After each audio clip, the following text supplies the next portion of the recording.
مولا علی شیر خدا نے اپنی زندگی ساری 9 سال کی عمر تھی جب کلمہ پڑھا تھا، 9 سال کی۔ حضور نے سب گھر والوں کی دعوت پکائی، اور جب سب لوگ آ گئے سارے خاندان والے، تو فرمایا میں اللہ کا نبی ہوں، کون کون میری مدد کرے گا؟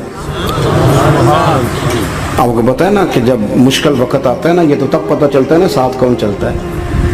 امیر آدمی ہو نا، جس کے پاس 10 کروڑ روپیہ ہو، اور وہ اپنے مکان کا تیسرا لینٹر ڈالنے لگے نا، تیسرا، تو سارے بڑے بڑے لوگ آ کے پوچھتے ہیں چودھری صاحب کوئی ضرورت ہوئی تو بتانا، پیسے پوچھے۔ تو غریب آدمی کی چھت گر جائے تو اسے کوئی بھی نہیں پوچھتا، بلکہ جن سے تعلق ہوتا ہے وہ بھی موبائل بند کر لیتے ہیں، وہ کہتے ہیں اب اس نے واپس کیسے کر دیں۔ حضرت مولا علی اس زمانے میں جب سام سونگ گیا سب کو، حضور نے فرمایا کون کون میرے ساتھ چلے گا؟ روٹی بھی کھا لی، گھر بھی آ گئے، صادق اور امین بھی کہہ دیا، جب کہا چلے گا کون کون؟ چپ کر گئے۔ تو حضرت علی کہتے ہیں جب میں نے حضور کے چہرے پر ذرا پریشانی دیکھی نا، یہ چلتے کیوں نہیں، تو آپ فرماتے ہیں کہ ابھی میں کھجور کھا رہا تھا، کرتا لمبا پہنا ہوا تھا، سب سے پیچھے بیٹھا تھا، اور حضرت علی کا قد بھی درمیانہ تھا۔ آپ فرماتے ہیں میں اٹھا اور کھجور ابھی میرے منہ میں تھی، جھٹ پٹ میں نے اسی طرح نکال کے جیب میں ڈال، اور میں پنجوں کے بل کھڑا ہو گیا، دونوں بازو کھڑے کر کے کہا حضور یہ نہیں بولتے تو نہ بولیں، انا ناصرو کا یا رسول اللہ، انا حافظو کا یا رسول اللہ۔ حضور آپ جہاں جہاں کہیں گے علی آپ کا مددگار بنے گا، دین کی مدد کرے گا، اور اگر آپ تک کوئی آئے گا تو علی آپ کی حفاظت کرے گا۔ 9 سال کی عمر میں چلے علی دین کی نوکری پہ، پھر بدر میں بھی پہلی صف میں، احد میں بھی پہلی صف میں، خندق میں بھی پہلی صف میں۔ ایک جنگ میں حضور نے کہا علی تو رہ جا، اس دفعہ رہ جا، تو عرض کی رو پڑے حضرت علی، دلیر آدمی تھے، رو پڑے، کہنے لگے حضور آپ مجھے بچوں اور عورتوں کے پاس چھوڑ کے جا رہے ہیں، حضور مجھے لے چلے، میں میدان کا زندگی ساری گزار دی، ساری زندگی گزار دی، اپنے زمانے میں آپس کا اختلاف بھی دیکھا، ساری زندگی شیر خدا نے دین کو دے دی۔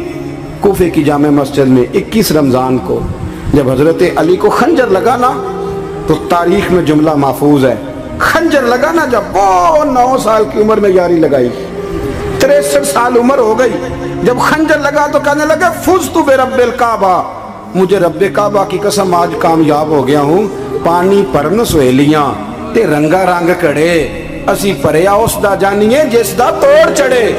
کہا دیکھو بھئی میں آج کامیاب ہو گیا، میں کامیاب ہو گیا، وہ جو میں نے کہا تھا حضور میں ساتھ رہوں گا، تے لے سجنا سا توڑ نبھائی، جان دیتی راہ تیرے، دے دیا ہر چیز دین کو دے دی۔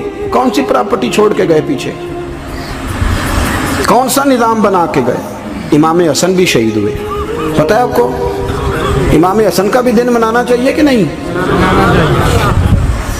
ان کے یوم وصال پہ بھی کچھ جلسہ کر لیا کرو، بڑے ہیں امام حسین سے، جدھر سارا زمانہ چلتا ہے ادھر چل پڑتے ہو۔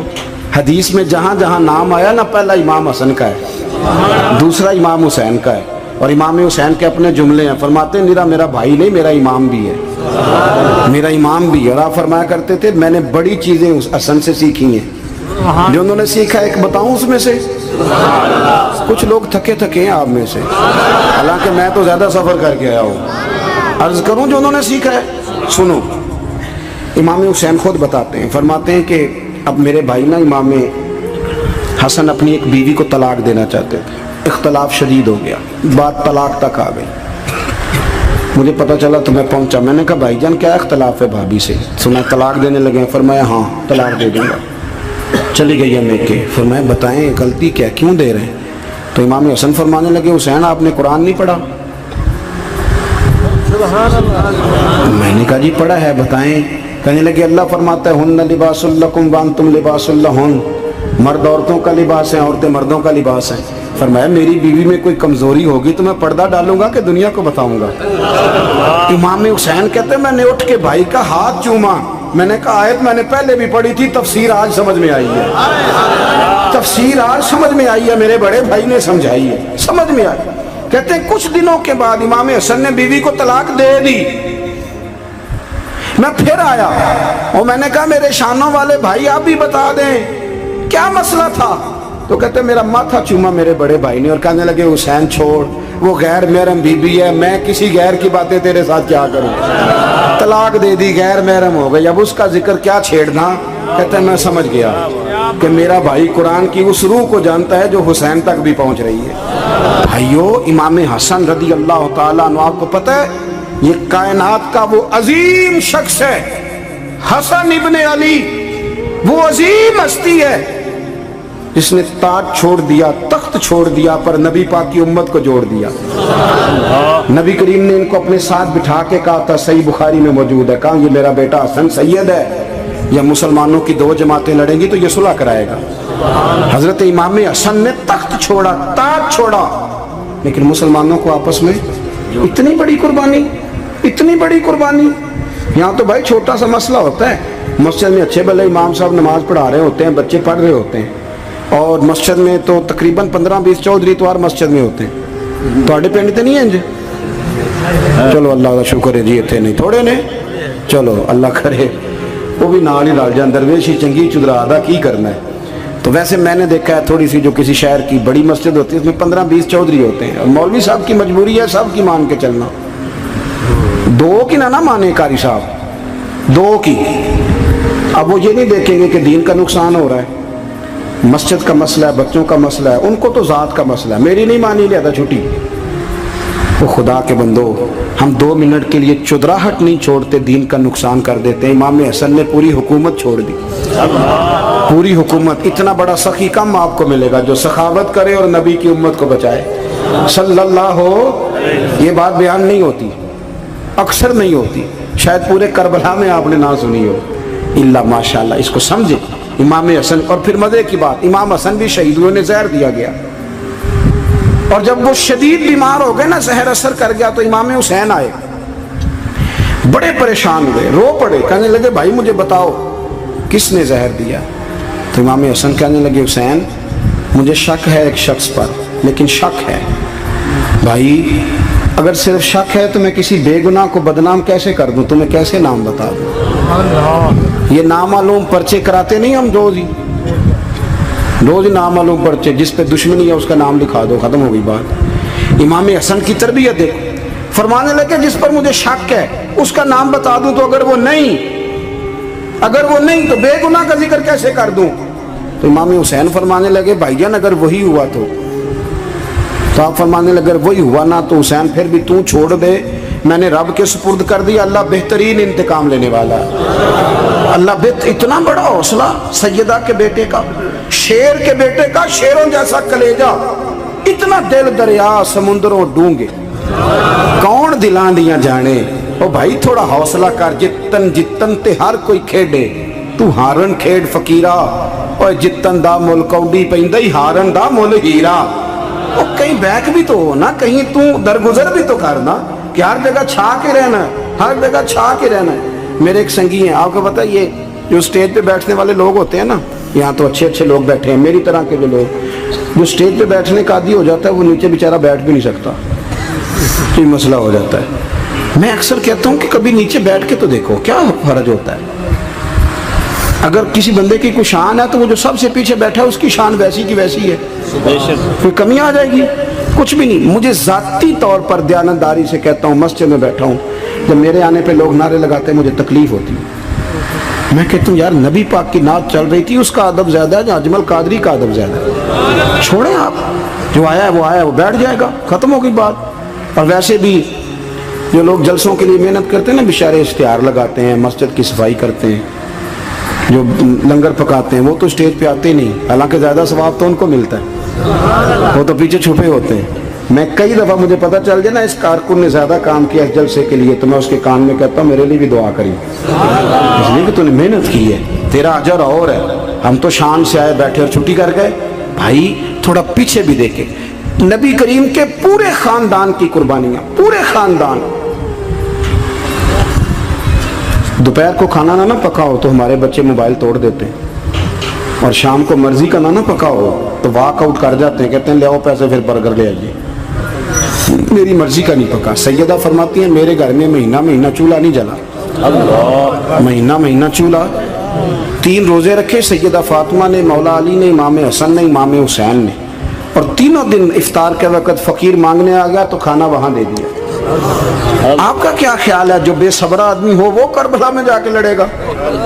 جس کو عادت ہی نہ ہو بچپن سے ٹھہرنے کی وہ لڑے گا، جو ذرا ذرا سی بات پہ ڈگمگا جاتا وہ لڑے گا، اسٹیج پہ نہیں بٹھایا تو لڑ پڑے وہ لڑے گا۔ او خدا کے بندو، بڑا حوصلہ چاہیے، بڑا ظرف چاہیے۔ امام علی مقام کا ایک قد ہے، ان کا ایک وقار ہے، ان کا ایک حسن ہے۔ امام حسین رضی اللہ تعالیٰ عنہ نے 25 حج کیے ہیں مدینے سے مکے پیدل جا کے، دونوں بھائیوں نے۔ ہر روز 10 سپارے قرآن پاک کے امام حسین پڑھتے تھے۔ حضرت عبداللہ ابن زبیر کہتے ہیں میں سیدہ فاطمہ کے بیٹے حسن اور حسین سے جب بھی ملا ہوں دونوں بھائیوں نے روزہ رکھا ہوا ہوتا تھا۔ انہوں نے اپنی زندگی تقوی سے گزاری، پرہیزگاری اور سخاوت۔ سبحان اللہ۔ پتہ ہے سخی مالدار نہیں ہوتا، حضور نے فرمایا بندہ دل کا غنی ہوتا ہے۔ مالدار تو بندہ بنتا ہی تب ہے جب پیسے جمع کرے، سخاوت کرنے سے تھوڑی مالدار بنے گا۔ اس لیے درویش کہتے ہیں مالا والے سخی نہیں ہوندے، سخیاں کل مال نہیں ہوندا۔ سنیں بہت بڑی سخاوت کی اپنی زندگی میں، ساری زندگی سخاوت میں گزار دی، ساری زندگی۔ امام حسن نے بھی، امام حسین نے جو آیا دے دیا، جو آیا دے دیا، ہزاروں دینار آتے۔ ایک دن ایک فقیر مانگنے آ گیا تو امام حسن حسین دونوں تھے، کہنے لگا میں نے سنا ہے بڑے لاجپال ہو، غریب ہو، مہربانی ہو جائے۔ فرمایا بیٹھ جاؤ رزق آنے والا ہے۔ تھوڑی دیر گزری تو 3000 دینار آئے۔ ویسے میرے کو 3 لاکھ روپیہ ہوتے مسیطے کنے دینے چاہیے؟ میں اپنا پہ پوچھنا، تو پوچھیا ہی نہیں، میں مشورہ پہ لینا۔ 3 لاکھ جو میرے کو ہوتے مسیطے کنے دینے چاہیے؟ تسی ظاہر ہے ان کو دیانتداری والا مشورہ ہی دینا ہے نا، جی نہیں کرنا جو ہی دسنا جی نا۔ کتنا 1000 ہیں؟ میں کبھی کبھی پیار سے بات سناتا ہوں۔ ایک سنگی میرے پاس آیا، کہنے لگا سب دعا کرو اللہ میں پیسے دے میں وہ راہ دیا گا۔ میں کہ یا اللہ 10 کروڑ دے، 9.5 کروڑ تیرے راہ دے چھڑے گا۔ وہ بھی ہسی آئی ہے جو میں تسی ہسے ہو نا، آمین نہیں زوا کی، یا چپ کر گیا یا کورن لگ گیا۔ اور میں کہ کرما لیا آمین تے آگ تینوں تے 50 لاکھ پھر بھی پیا بچدا سی، لیکن اسی دعاواں وچ بھی 9.5 کروڑ دین لی تیار، ناراض نہ ہونا، دعاواں وچ بھی تیار نہیں، مزاج ہی نہیں، طبیعت ہی نہیں۔ سیدہ فاطمہ الزہرا کے پاس 40 اونٹ کھڑے تھے۔ ایک بی بی آئی، وہ کہنے لگی اماں جی یہ جو اونٹ کھڑے ہیں یہ میرے ہیں، اب بتائیں میں اللہ کے رستے میں دوں تو کتنے دوں؟ سیدہ فاطمہ کہنے لگی 1 بکری دے دے۔ وہ کہنے لگی حضور اگر آپ کے پاس 40 ہوتے تو آپ کتنے دیتی؟ سیدہ فرمانے لگی میں سارے کے سارے دے دیتی۔ تیرے لیے مسئلہ اور ہے، میرے لیے فتویٰ اور ہے، سارے دے دے۔ 3000 دینار آئے امام حسن اور حسین کے پاس۔ فقیر بیٹھا ہے، فقیر کہتا ہے میرے دل میں خیال تھا کہ 5-10 دے دیں تو میری موت بن جائے گی، پر مجھے نہیں پتا تھا کہ اتنے سخی گھرانے کے پاس آیا ہوں۔ 5-10 دے دیں تو موت بن گئی۔ کہتے امام حسن نے 3000 دینار میری ہتھیلی پہ رکھے اور میرا ماتھا چوم کے کہنے لگے یار میرا تو خیال تھا کہ تیرے انتظار پر تجھے کچھ ملے گا، پر یہ رکھ لے، مجھے پتا ہوتا کہ تجھے اتنا ملنا ہے تو میں تجھے انتظار نہ کراتا۔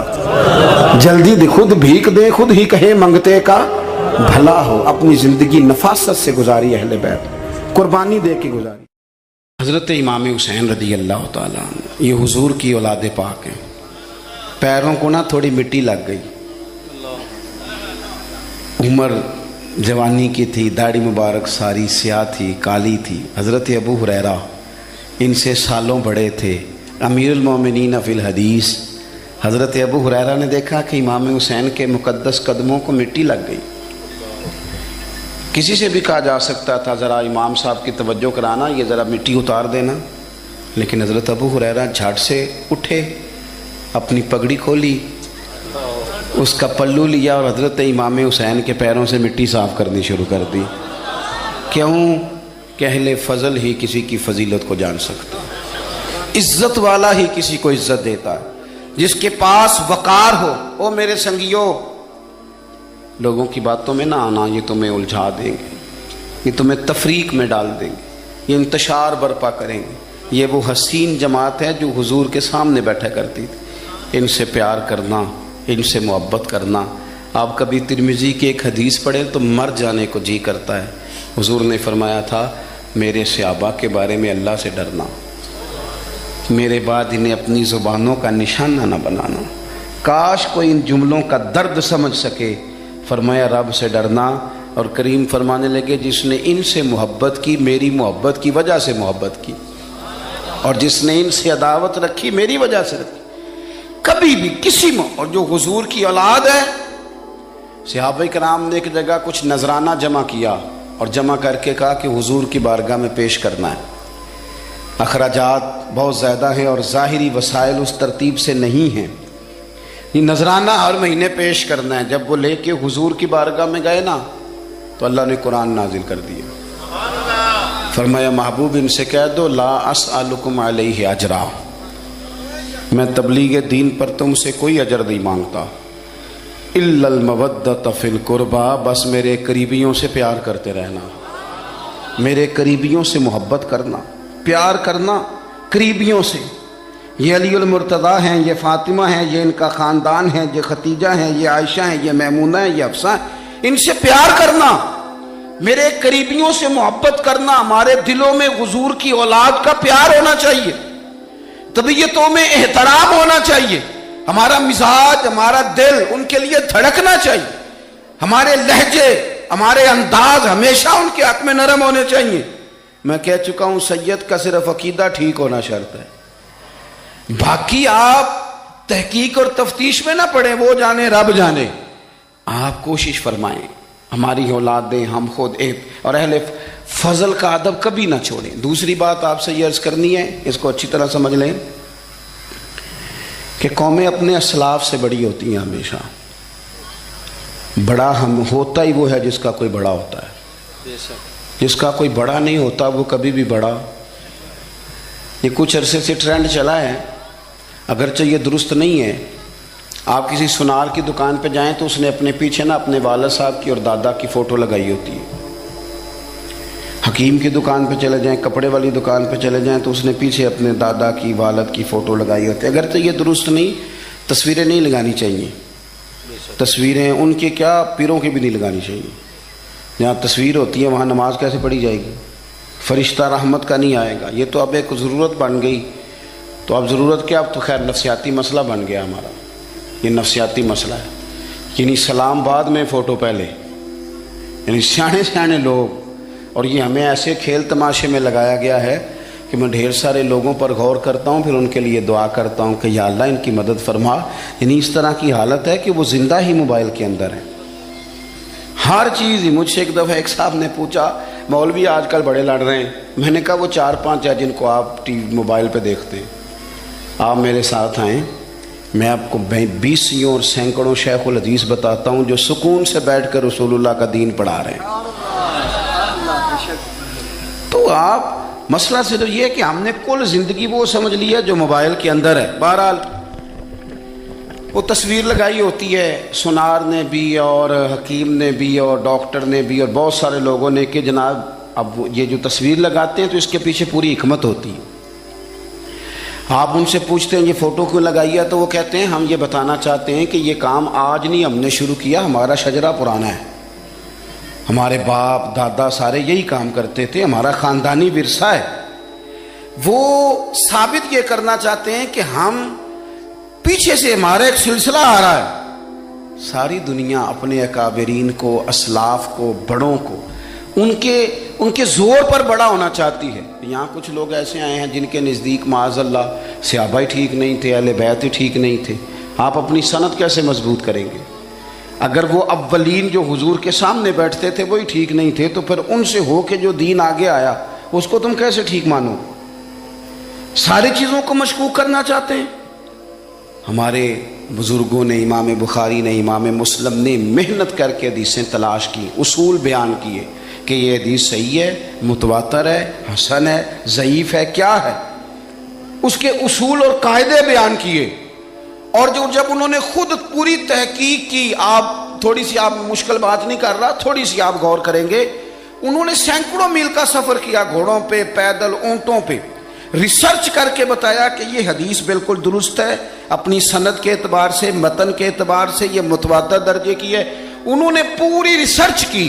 پھر غور کریں کیا کہہ رہا ہوں، جب پوری تحقیق کر لی تھی تو پھر انہیں کہنا چاہیے تھا نا یہ نبی پاک نے فرمایا ہے، کہنا چاہیے تھا نا کہ یہ حضور نے فرمایا، ہماری تحقیق ہے، حدیث درست ہے۔ لیکن کسی نے بھی ڈائریکٹ نہیں کہا۔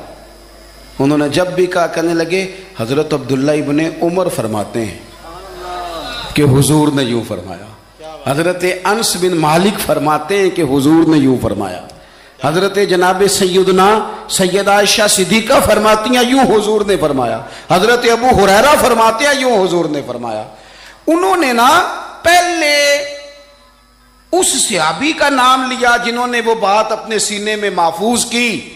کیا بتایا انہوں نے ہمیں کہ ہم دنیا گھوم آئے ہیں, ریسرچ کر آئے ہیں, تلاش و بسیار کے بعد اس نتیجے پہ پہنچے ہیں کہ دین کا اصل فیض وہی ہے جو صحابہ اور اہل بیت کے سینوں سے ہو کے امت کو نصیب ہوا ہے.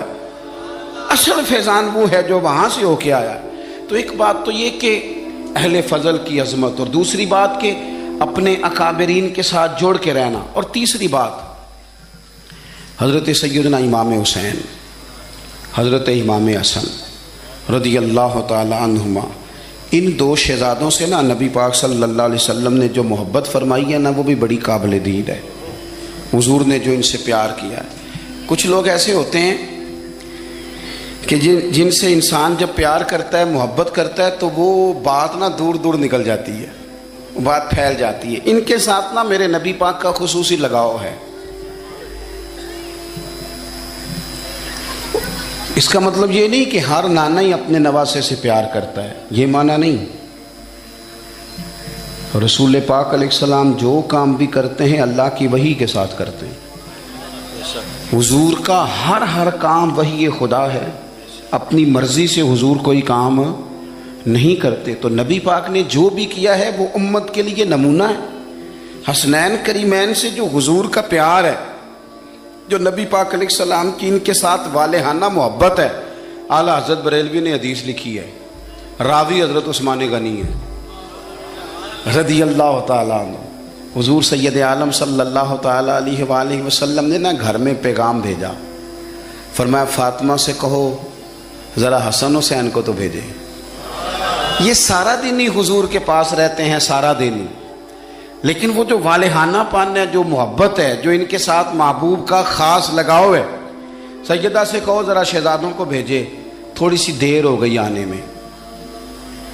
اعلیٰ حضرت فرماتے ہیں یوں لگتا جیسے سیدہ فاطمہ کپڑے نہیں ماں بدلنے لگتی بچوں کے, خوشبو نہیں لگانے لگتی, تھوڑی تیاری میں دیر ہو گئی تو محبوب نے نظریں جمائی ہیں اس حجرے کی طرف جہاں سے امام حسن اور حسین نے آنا ہے. رحمت کے عجب ہی جھمیلے ہیں, حسنین یہاں پر کھیلے ہیں. تو دونوں شہزادوں جب دروازہ کھلا تو حضرت عثمان غنی کہتے ہیں بچے جب نکلے نا دونوں, تو یہ کوئی 10 15 50 100 میل دور سے تھوڑی آ رہے ہیں, تو یہیں رہتے ہیں. محبوب کے قرب خاص میں انہیں سایہ کرم ہر وقت نصیب ہے. لیکن نبی کریم علیہ السلام کا جو والہانہ پن ہے, جو ان کے ساتھ حضور کا رشتہ محبت ہے, جیسے ہی دونوں شہزادے آئے, حضرت عثمان غنی فرماتے ہیں محبوب نے مقدس گھٹنے زمین پہ رکھ دیے اور دونوں بازو کھول دیے. ایک شہزادہ اس سینے سے لگ گیا اس کندھے سے, ایک اس کندھے سے لگ گیا. اور پہلے بھی حضور پیار کرتے تھے, پر آج تو رخ ہی بدل گیا بات کا. اللہ کے پیارے حبیب علیہ الصلوۃ والسلام فرمانے لگے اے اللہ, یہ دونوں شہزادے کندھے سے لگے ہوئے, حضور فرمانے لگے اے اللہ میں ان دونوں سے محبت کرتا ہوں, تو بھی ان سے محبت فرما. اور کہا اے اللہ جو جو میرے حسن حسین سے محبت کرے تو ان سب سے محبت فرما, تو ان سب سے پیار کر جو میرے حسنین سے پیار کرے. اللہ کے پیارے محبوب علیہ السلام کی محبت جب حضور کو, بھائی جس چیز کی طرف محبوب نے ایک دفعہ دیکھا ہے نا, وہ غار ثور میں حضور ایک دفعہ گئے ہیں, 3 دن قیام کیا ایک دفعہ گئے, تو ہمارا تو کئی بار جانے کو دل کرتا ہے. جہاں حضور تھوڑی دیر قیام فرمائیں اس جگہ سے پیار ہو جاتا ہے. اور جن شہزادوں سے حضور اس والہانہ انداز میں پیار کریں, ان کی محبت, ان کا پیار ہمارے دلوں میں ہونا چاہیے. اور کچھ نہ ہمارے جذبات ہونے چاہیے, کچھ ہمارے جذبات میں والہانہ پن ہونا چاہیے ان شہزادوں کے لیے. آج کل نا ہمارے ہاں دور ہے تقریروں کا, پوسٹیں لگانے کا, اپنی اپنی راہ. اور ویسے بھی جو ہم لکھ رہے ہوتے ہیں, جو بول رہے ہوتے ہیں, وہ اپنے لیے نہیں ہوتا الا ماشاءاللہ, وہ تو سامنے والے کے لیے ہوتا ہے. وہ تو حضرت مجدد الفسانی رحمۃ اللہ علیہ کے حالات پہ ایک سیرت نگار نے لکھا ہے کہ آپ نے ایک شخص کو نا اپنے سلسلہ نقشبندیہ میں اجازت دی کہ اب آپ بھی آگے اللہ اللہ بتائیں، تربیت کریں، یہی طریقہ ہوتا تھا، تو ان کو خلافت دے دی، اب وہ سلسلہ طریقت میں آگے اشاعت سلسلہ کا کام کریں گے۔ کچھ عرصے کے بعد وہ خلیفہ صاحب نے حضرت شیخ کو خط لکھا تو کہنے لگے حضور آپ نے فقیر کو اجازت دی تھی، اب میں تقریر بھی کرتا ہوں، تدریس بھی کرتا ہوں، تصنیف بھی کرتا ہوں۔ تو حضرت فرمانے لگے آپ بہت اچھے کام کر رہے ہیں، رب آپ کو برکت دے، پر یہ سارا کچھ تو آپ لوگوں کی اصلاح کے لیے کر رہے ہیں، کچھ اپنے لیے بھی کرتے ہیں، رات کو تہجد میں اٹھ جاتے ہیں، کچھ اللہ کے حضور رونا نصیب ہو جاتا ہے، کچھ آپ کو درود و سلام کی کیفیات نصیب ہوتی ہیں، یہ تو جو کچھ ہے الحمدللہ بہت اچھا ہے، قابل تعریف ہے، پر یہ تو آپ خدمت دین کا کام کر رہے ہیں نا لوگوں کی، آپ اپنے لیے کیا کر رہے ہیں؟ یہ بھی تو مقام غور ہے۔ بہت ساری چیزیں آج ایسی ہیں جو تقریروں میں تحریروں میں، لیکن ہمارے پرانے بزرگ جو تھے ان کا رنگ اور تھا۔ عباس، حضرت عبداللہ بن زبیر اور امام حسین رضی اللہ تعالیٰ عنہ، یہ وصیت فرمائی جناب امیر معاویہ۔ حضرت امام حسین کی وہ شخصیت تھی کہ مشکات میں حدیث ہے، نبی پاک صلی اللہ تعالیٰ علیہ وسلم کی چچی جناب ام فضل صبح صبح گھبرائی حضور کی بارگاہ میں آئیں، عرض کی یا رسول اللہ صلی اللہ علیہ وسلم آج میں نے عجیب خواب دیکھا ہے، میں ڈر گئی ہوں۔ حضور نے فرمایا چچی کیا دیکھا؟ عرض کی حضور میں نے دیکھا ہے کہ آپ کے وجود کا گوشت کا ایک ٹکڑا کٹ کے میری جھولی میں آ گیا ہے۔ حضور یہ کیا ہے؟ تو محبوب خواب سن کے مسکرائے، فرمایا چچی یہ پریشانی والا خواب نہیں، یہ تو خوشی والا خواب ہے، اللہ فاطمہ کو بیٹا عطا کرے گا اور وہ تیری گود میں کھیلا کرے گا، چونکہ وہ میرے وجود کا ٹکڑا ہوگا لہذا خواب تجھے یہ آئی ہے۔ تو امام حسین پیدا ہوئے، امام حسن کی عمر ابھی 11 مہینے تھی، تو نبی پاک نے امام حسین کو جناب ام فضل اپنی چچی کی گود میں دے دیا کہ فاطمہ کے لیے دونوں بچے سنبھالنا مشکل ہوگا۔ وہ خواب اس طرح پوری ہوئی، امام حسین سے حضور نے بڑا پیار کیا، بڑی محبت فرمائی نبی پاک سے۔ کچھ حدیثیں میں نے جمعے میں عرض کی تھیں، حضرت ابو ہریرہ رضی اللہ تعالیٰ عنہ کہتے ہیں یہ واحد بچہ تھا حضور کے گھرانے کا کہ میں نے دیکھا کہ نبی پاک صلی اللہ علیہ وسلم بیٹھے تھے تو یہ حضور سے کہہ رہے ہیں، نبی پاک سے کہ نانا جی اٹھ کے کھڑے ہو، کہتے ہیں حضور کھڑے ہو گئے، تو کہنے لگے میں نے آپ کے برابر جانا ہے۔ بچے جو مرضی ضد کر لیتے ہیں نا، قد چھوٹا تھا، عمر 7.5 سال تھی، کہنے لگے نانا میں نے برابر جانا ہے، تو نبی پاک صلی اللہ علیہ وسلم نے ہاتھ پکڑ لیے، فرمایا چل پھر ہو جا برابر۔ تو حضرت ابو ہریرہ کہتے ہیں انہوں نے حضور نے ہاتھ پکڑے، اوپر کھینچا تو امام حسین نے پہلے اپنے پیر حضور کے گھٹنوں پہ رکھے، پھر نبی پاک کے سینے پہ رکھے، اور جب ان کا قد سر تھوڑا سا حضور سے اونچا ہو گیا تو محبوب فرمانے لگے چل بس کر، تو نے تو کہا تھا آپ کے برابر ہونا، تو اوپر نکل گیا ہے، چل بس کر۔ فرماتے پھر امام حسین نے زبان باہر نکالی تو محبوب ان کی زبان چوسنے لگے، پھر ساتھ لٹا لیا اور انہیں سونگھنے لگے۔ تو میں نے عرض کی حضور آپ حسین کو سونگتے کیوں ہیں؟ تو فرمایا ابو ہریرہ مجھے حسین کے وجود سے جنت کی خوشبو آتی ہے، مجھے حسین کے وجود سے جنت کی۔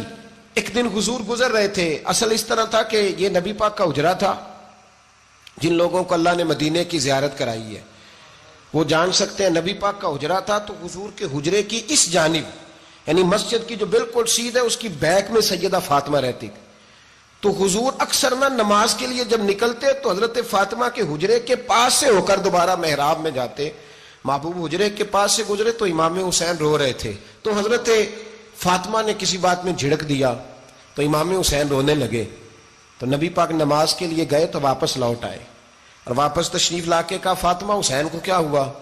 عرض کی یا رسول اللہ تنگ کر رہے تھے میں نے ڈانٹ دیا ہے۔ کیا خوبصورت جملے ہیں حدیث پاک میں، سرکار نے فرمایا فاطمہ اس کو حسین کو نہ رونے نہ دیا کر، یہ جب روتا ہے نا تو میرے دل کو تکلیف ہوتی ہے۔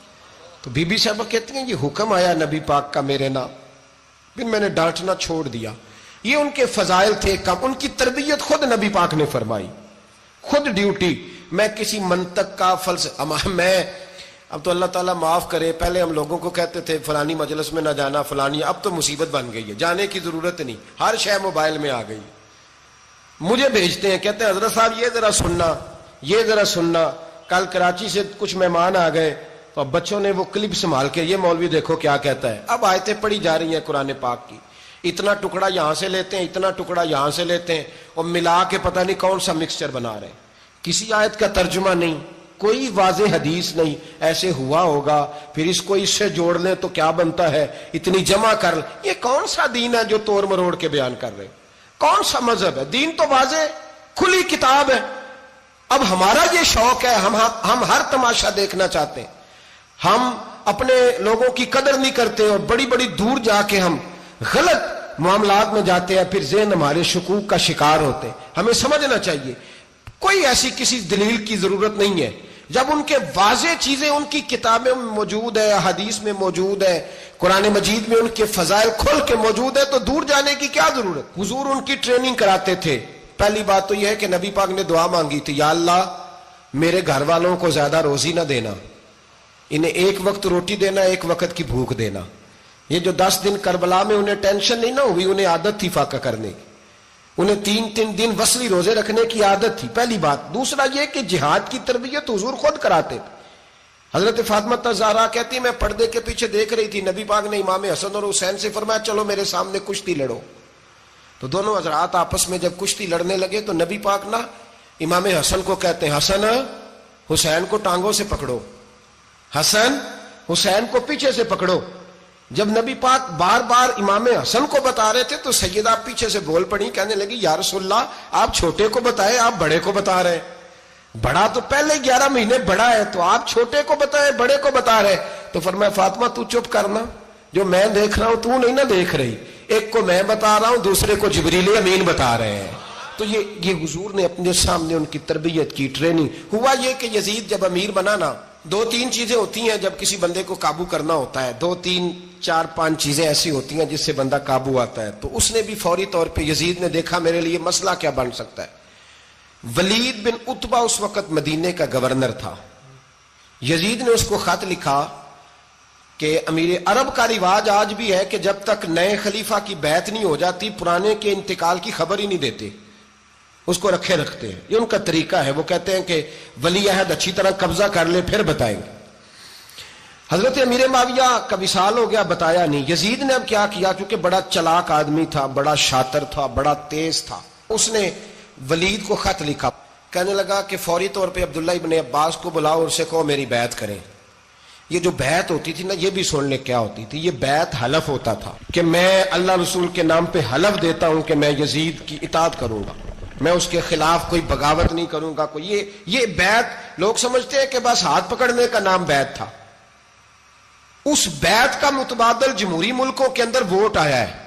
تو کہا بیعت کرے. حضرت عبداللہ ابن عباس کو بھی بلاؤ، عبداللہ بن زبیر کو بھی بلاؤ، امام حسین کو بھی بلاؤ. امام حسین آدھی رات کے وقت بیٹھے تھے مسجد نبوی میں، چونکہ 5 نمازوں کی آپ امامت کرتے. امام حسین نماز پڑھا کے عشاء کی بیٹھے تھے. جناب عبداللہ بن زبیر. عبداللہ بن زبیر کون تھے؟ یہ نبی پاک صلی اللہ علیہ وسلم کی پھوپھی پوتے تھے اور جناب صدیق اکبر کے نواسے تھے.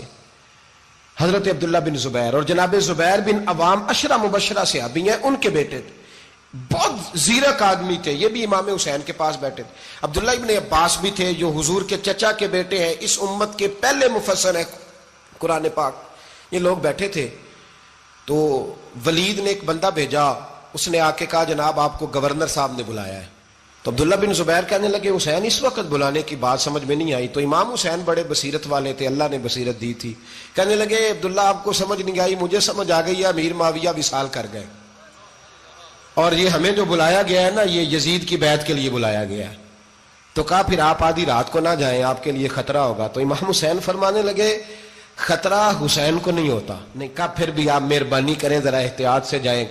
تو جناب عبداللہ ابن زبیر نے، عبداللہ ابن عباس نے 14 بندے نیزے دے کے، تلواریں دے کے امام حسین کے ساتھ بھیجے اور کہا کہ امام حسین اگر اس نے کوئی غلط ملت بات کی نا، زبردستی بیعت کرنے کا کہا، تو آپ بس کوئی ایک بات اونچی آواز میں کر دینا، یہ سپاہی پیچھے آ جائیں گے.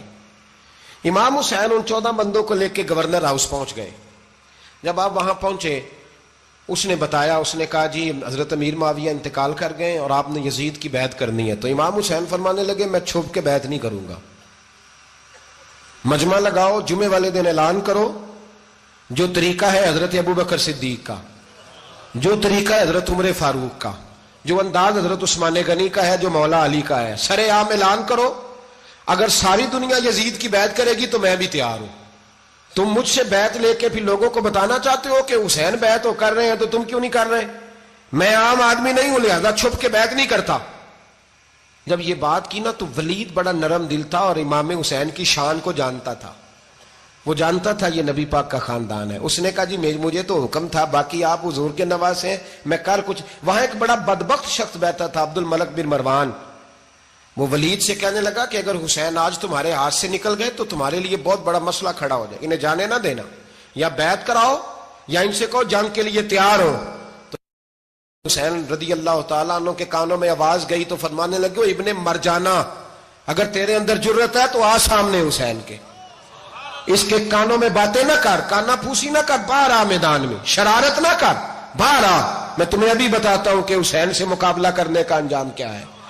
یہ کہہ کہ امام حسین باہر نکلے، اپنے بھائی محمد بن انفیہ کو بلایا، عبداللہ بن زبیر، عبداللہ ابن عباس، ڈھیر سارے لوگ اکٹھے ہو گئے. فرمایا یہ معاملہ ہے، اب کیا کرنا ہے؟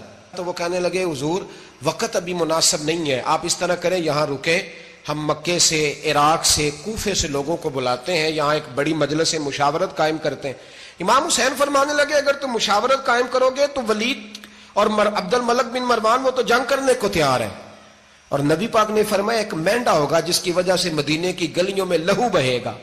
فرمانے لگے میں وہ بکرا، وہ مینڈا نہیں بننا چاہتا. کہا پھر آپ کیا کریں گے؟ تو امام حسین رو پڑے، فرمانے لگے میں مدینہ چھوڑ جاؤں گا لیکن مدینے کی حرمت پامال نہیں ہونے دوں گا. امام علی مقام آدھی رات کے وقت نکلے. سیدہ فاطمہ کا دروازہ ایک اس دن تھا جس دن حضرت مولا علی کوفے چلے گئے، اور دوبارہ آج تالا لگا جب امام حسین نکلے. آپ جنت البقیع کے پیچھے کھڑے ہو کے حضور کا روضہ دیکھنے لگے. اس وقت گنبد تو نہیں ہوتا تھا، روضہ دیکھنے لگے. نانا تیرے کرم کے خزینے کی خیر ہو، میں جا رہا ہوں تیرے مدینے کی خیر ہو. سارا خاندان لے گئے، مکے تشریف لے گئے. حج کے ایام قریب آنے والے تھے. امام حسین نے وہاں لوگوں سے باتیں کی. جب امام حسین وہاں پہنچے تو کوفے سے خط آنے لگے. کوفہ حضرت علی کا دار الخلافہ تھا، وہاں آپ کے محبین، پیار کرنے والے ڈھیروں تھے. انہیں خط لکھے کہ حضور آپ چپ کر کے بیٹھے ہوئے ہیں اور ہمارے اوپر یزید مسلط ہو گیا ہے. آپ اگر میدان میں نہیں نکلیں گے، آپ نہیں آئیں گے تو ہم اللہ کی بارگاہ میں شکوہ کریں گے کہ کوئی ہماری کمان کرنے کو تیار ہی نہیں ہوا. اور وہ خط 1 2 3 نہیں آئے، وہ خط اتنے تھے کہ 3 بوریوں میں بھرے تھے امام حسین نے، 3 بوریوں میں. اب مجبوری ہو جاتی ہے، حق کے لیے کئی دفعہ بات کرنا مجبوری ہوتی ہے، اگر نہیں کرے گا تو پھر اس کو بھی قبر میں جواب دینا پڑے گا. امام علی مقام رضی اللہ تعالی عنہ نے مکے میں اب لوگوں کو جمع کیا مشورے کے لیے. ہر بندے نے کہا حضور وہ بلا تو رہے ہیں پر اپنے وعدوں کے پکے. کہا حضور وہ پکے نہیں، آپ نہ جائیں. ہر بندے نے کہا حالات ٹھیک نہیں، حالات گراؤنڈ ریالٹی صحیح نہیں. یہی مشورہ آج بھی ہر بندہ دیتا ہے، ابھی حالات نہیں. اتنے خراب حالات کبھی نہیں ہوئے تھے جتنے امام حسین کے دور میں تھے. لیکن فرمایا میں دین کے خلاف غلط حکمران کو مسلط ہونے کی اجازت، بول کے بتائیے، بول کے، غلط حکمران کو مسلط ہونے کی اجازت، مزاحمت کروں گا، مخالفت کروں گا. امام کہنے لگے کوئی بات نہیں، وہ میرے ساتھ چلے نہ چلے لیکن میں کوفے جاؤں گا. وہ لوگ میرے ساتھ کھڑا ہونے کو تیار ہے تو وہ جھوٹ ہے یا سچ ہے پر میں چلوں گا. جب امام علی مقام نے اصرار فرمایا تو جو آپ کے قریبی صحابہ کرام کی اولادیں تھی ساری، یہ بھی اب بیماری ہے. کچھ لوگ کہتے ہیں جی صحابہ نہیں ساتھ چلے، تو میں کہتا ہوں اہل بیت نبوت کے تو کل افراد 21 تھے، تو 72 میں باقی اولادیں کس کی تھیں؟ وہ ساری صحابہ کی اولادیں تھیں. وہ سارے، پتہ نہیں کیوں اس طرح کا فلسفہ بیان کیا جاتا ہے جس میں حالات خراب ہو. حضرت سیدنا امام علی مقام کو جب بہت زیادہ کہا گیا نا تو امام حسین رضی اللہ تعالیٰ عنہ نے فرمایا چلو میں ایک کام کرتا ہوں، مسلم بن عقیل کو بھیجتا ہوں.